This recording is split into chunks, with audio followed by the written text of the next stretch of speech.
আসসালামু আলাইকুম। বিবিএ এবং বিবিএস দ্বিতীয় বর্ষের শিক্ষার্থীদের আজকের ক্লাসে স্বাগত জানাচ্ছি। আমি আব্দুল ওয়াদুদ বিশ্বাস, সহযোগী অধ্যাপক ও বিভাগীয় প্রধান, হিসাব বিজ্ঞান বিভাগ, সরকারি হোসেন শহীদ সোহরাওয়ার্দী কলেজ, মাগুরা।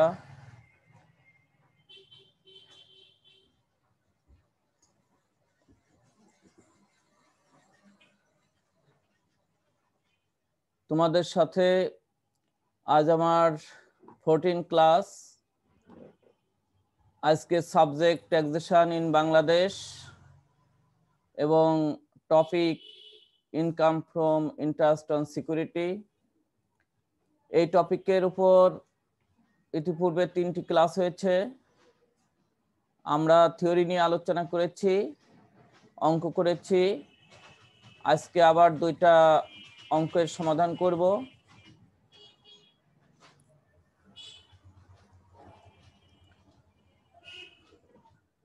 স্ক্রিনে তোমরা একটা অঙ্ক দেখতে পাচ্ছ, আমি অঙ্কটা আগে বুঝিয়ে দিচ্ছি, তারপরে সমাধান দেখাবো। এখানে বলা হয়েছে নিম্নলিখিত তথ্যাবলী হতে জনাব আকাশ চৌধুরীর 2018-19 আয় বর্ষের জন্য সিকিউরিটির সুদ খাতে আয় গণনা করো। তাহলে এখানে আমরা আমাদের করদাতার নাম পেলাম জনাব আকাশ চৌধুরী, আয় বর্ষ হচ্ছে 2018-19 এবং কর বর্ষ 2019-20। এই 3টি তথ্য আমরা এখান থেকে পেয়ে গেলাম। এরপরে আছে করমুক্ত সরকারি সিকিউরিটির সুদ প্রাপ্তি 20,000 টাকা। করমুক্ত মানে যার উপরে কর দিতে হয় না, এটা মোট আয়ের অন্তর্ভুক্ত হয় না। এই করমুক্ত হলে যা সুদ পাওয়া যায় সম্পূর্ণই অকরধার্য, অতএব এটা মোট আয়ের অন্তর্ভুক্ত হবে না। 2 নম্বরে আছে 10% করমুক্ত সরকারি সিকিউরিটি ক্রয়। ক্রয় মানে 3 লক্ষ টাকার ক্রয় করা আছে, তার 10% হিসেবে 30,000 টাকার সুদ আসবে। এটাও যেহেতু করমুক্ত, অতএব এটাও মোট আয়ের অন্তর্ভুক্ত হবে না।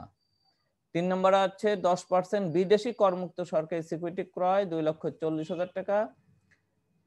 দেশি বিদেশি যেটাই হোক করমুক্ত হলেই সেটা মোট আয়ের অন্তর্ভুক্ত হবে না, এটাও 2,40,000-এর 10% হিসাবে 24,000 টাকা। তাহলে আমরা দেখলাম 1, 2, 3 তিনটি করমুক্ত সিকিউরিটি, অতএব এই 3টির উপর যে সুদ হবে সে সুদ মোট আয়ের অন্তর্ভুক্ত হবে না। 4 নম্বরে বলা আছে করযোগ্য সরকারি সিকিউরিটির সুদ 14,280 টাকা।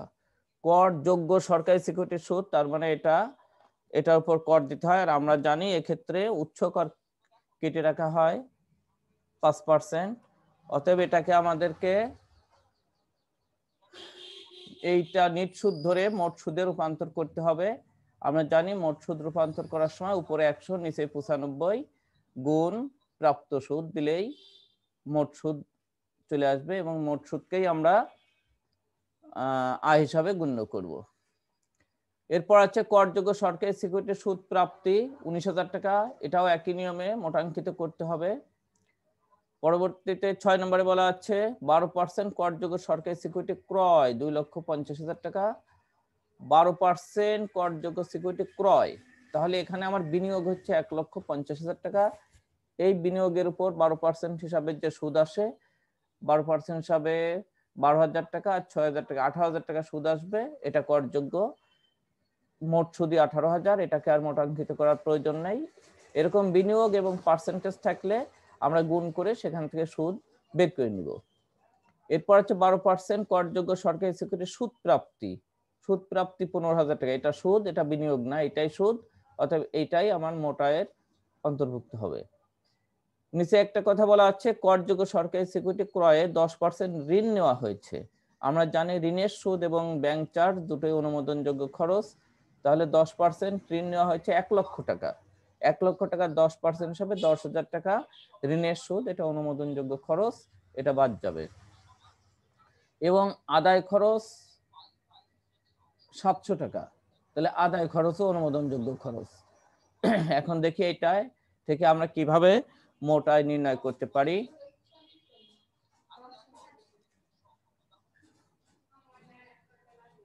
আমাদের করদাতা জনাব আকাশ চৌধুরী, আয় বর্ষ 2018-19, কর বর্ষ 19-20, সিকিউরিটির সুদ খাতে মোট আয় নির্ণয়।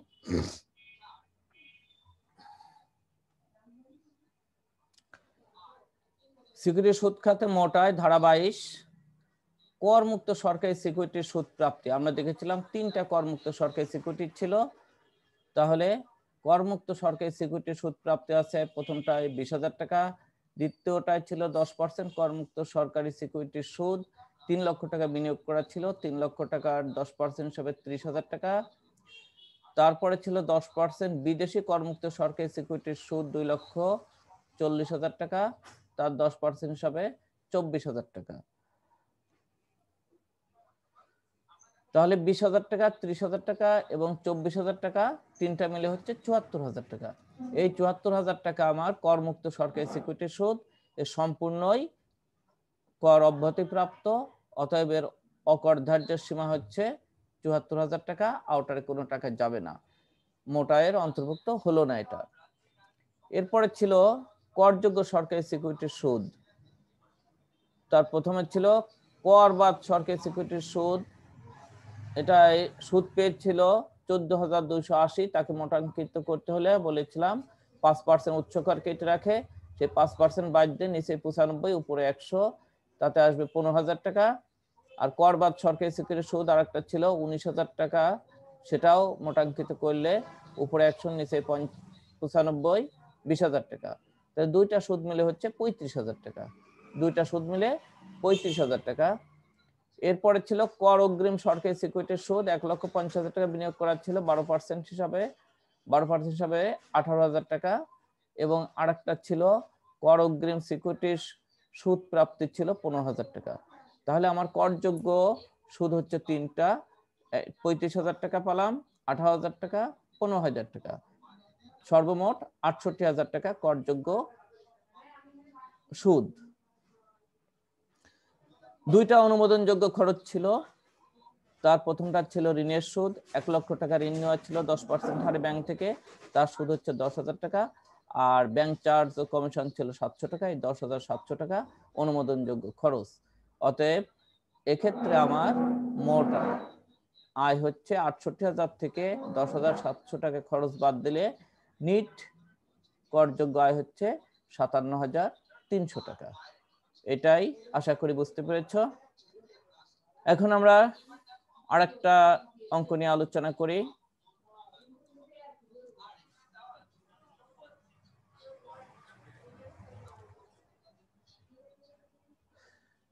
দেখো এখানে বলা হয়েছে, স্ক্রিনে একটা অঙ্ক দেখতে পাচ্ছ, জনাব মেহেদী হাসান 30 জুন 2019 সালে সিকিউরিটির সুদ খাতে আয় নিম্নরূপ ছিল।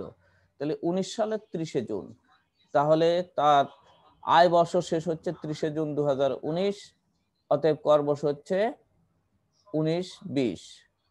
আচ্ছা, প্রথমেই বলা আছে করমুক্ত সরকারি সিকিউরিটির সুদ 30,000 টাকা, এটা করমুক্ত, অতএব অকরধার্য সম্পূর্ণ। জিরো কুপন বন্ডের সুদ 25,000 টাকা, এর উপরেও কোনো ট্যাক্স দেওয়া লাগে না, এটাও সম্পূর্ণ করমুক্ত। ঋণপত্রের সুদ হচ্ছে 35,000 টাকা, এটার উপরে সম্পূর্ণ ট্যাক্স দিতে হবে। এরপর হচ্ছে 12% বাণিজ্যিক সিকিউরিটির সুদ 24,000 টাকা, 12% বাণিজ্যিক সিকিউরিটির সুদ 24,000 টাকা, এটার উপরেও ট্যাক্স দিতে হবে, এটাও মোট আয়ের অন্তর্ভুক্ত হবে। সিকিউরিটি সুদ সংক্রান্ত খরচগুলো নিম্নরূপ। কি কি খরচ আছে? ব্যাংক ঋণের সুদ আছে 5,000 টাকা, তাহলে ব্যাংক থেকে একটা ঋণ নিয়েছিল এই বিনিয়োগের ক্ষেত্রে, সেক্ষেত্রে তার সুদ হয়েছে কত? 5,000 টাকা। এখানে যেহেতু নির্দিষ্ট করে বলা নাই যে কোন সিকিউরিটি ক্রয়ের জন্য এই সুদটা নেওয়া হয়েছে, অতএব আমি ধরে নেব যে এই ঋণপত্র অথবা বাণিজ্যিক সিকিউরিটি, এই দুটোরই যে কোনোটাই হবে, অতএব এটা আমি অনুমোদনযোগ্য খরচ হিসাবে বাদ দিয়ে দেবো। আমরা পড়াচ্ছে সুদ আদায়ের জন্য ব্যাংক চার্জ 2,500 টাকা, এইখানে বলা সুদ আদায়ের জন্য ব্যাংক চার্জ, তাহলে আমার কিন্তু সুদ আছে মোট 4টা, 30,000 টাকা, 25,000 টাকা, 35,000 টাকা, 24,000 টাকা। এই 4টের জন্য খরচ হয়েছে 25,000 টাকা। তার ভিতর প্রথম দুইটা করমুক্ত সরকারি সিকিউরিটির সুদ এবং জিরো কুপন বন্ডের সুদ আছে 30 আর 25, 55,000 টাকা। এই 55,000 টাকা যেহেতু অকরধার্য, অতএব এর কোনো অনুমোদন খরচও বাদ দেওয়া যাবে না, শুধুমাত্র এই 35,000 টাকা এবং 24,000 টাকা। 35 আর 24 59,000। এই 59,000 টাকার যে আদায় খরচ হবে সেটাই এই দুটো থেকে বাদ যাবে।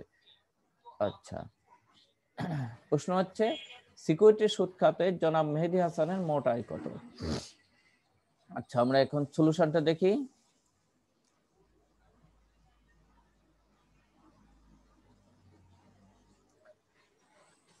করদাতা জনাব মেহেদী হাসান, কর বর্ষ 2019-20, আয় বর্ষ ছিল 18-19। সিকিউরিটি সুদ খাতে মোট আয় নির্ণয়। ধারা 22, প্রথমে ছিল করমুক্ত সরকারি সিকিউরিটি সুদ 30,000 টাকা, বাদ অকর ধার্য সম্পূর্ণ 30,000, মোট আয় কোনো টাকা যাবে না, আউটারে 0। এরপর ছিল জিরো কুপন বন্ডের সুদ 25,000 টাকা, বাদ অকর ধার্য, এটাও সম্পূর্ণ 25,000, আউটারে কিছু যাবে না। শুধুমাত্র ঋণপত্রের সুদ ছিল 35,000 আর বাণিজ্যিক সিকিউরিটির সুদ ছিল 24,000। তাহলে এই 35 আর 24 59,000 টাকা, এই দুইটা আমার মোট আয়ের অন্তর্ভুক্ত হচ্ছে 59,000 টাকা।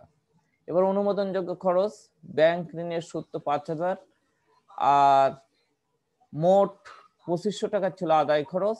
সেটা আমরা কিভাবে নির্ণয় করতে পারি? আমার মোট সুদ হচ্ছে 30,000, 25,000, 35,000, 24,000। এর ভিতরে এই 30,000 আর 25,000, এই 55,000 টাকার উপর কোনো কর্তন হবে না, অর্থাৎ অনুমোদনযোগ্য খরচ হবে না, কারণ এই দুটো আউটার কলামে যায়নি। আউটার কলামে গেছে হচ্ছে 59,000। এই 59,000-এর যে খরচ সেইটাই এই 59,000 থেকে বাদ যাবে। তাহলে আমার মোট সুদ হচ্ছে 30, 25, 55, 55 আর 35, 90 আর 24, 1,14,000 টাকা।